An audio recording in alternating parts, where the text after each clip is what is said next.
Welcome to 108 news Telugu. బులెటిన్లో ముందుగా headlines. అసెంబ్లీలో కూటమి సంబరాలు, ఎమ్మెల్యేలుగా ప్రమాణం చేసిన చంద్రబాబు, పవన్ కళ్యాణ్.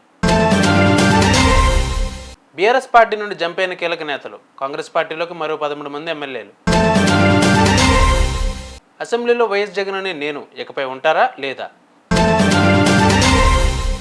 సింగరేణిలోని బొగ్గు బ్లాకులను వేలం వేసేందుకు సిద్ధమవుతున్న మోడీ ప్రభుత్వం.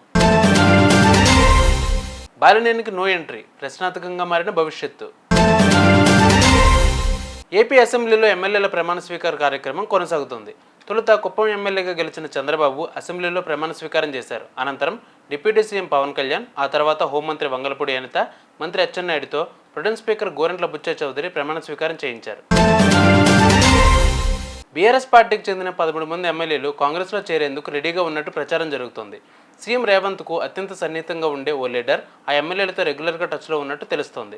కబురు పంపిన వెంటనే పార్టీలో చేరేందుకు సదరు ఎమ్మెల్యేలను మానసికంగా సిద్ధం చేసినట్లు సమాచారం.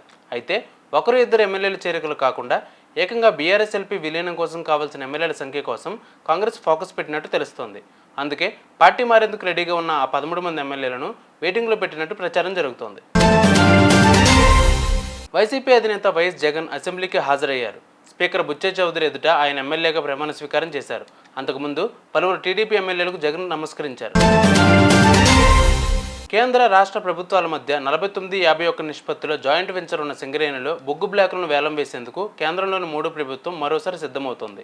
2015లో కేంద్ర ప్రభుత్వం ఆమోదించిన కోల్ మైన్ స్పెషల్ పర్పస్ చట్టం, mines under mineral development and regulation చట్టంలోని నిబంధనల మేరకు 4 బొగ్గు బ్లాకులను వేలం వేయాలని 2021 ఆగస్టులో నిర్ణయం తీసుకున్నది.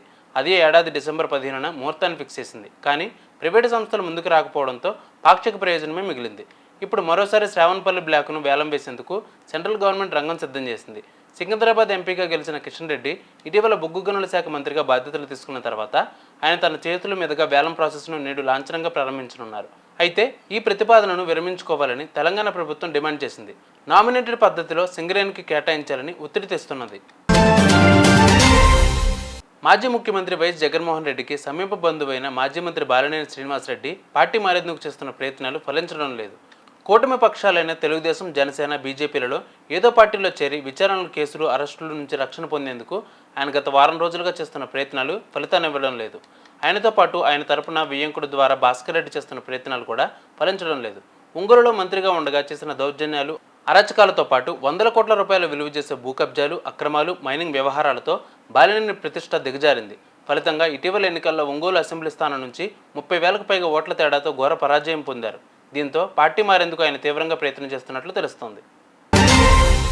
ఇవి వాళ్ళ బులెటిన్ అప్డేట్స్. మరిన్ని అప్డేట్స్తో మళ్ళీ మీ ముందుకు వస్తాను. అంతవరకు కీప్ వాచింగ్ 108 న్యూస్ తెలుగు.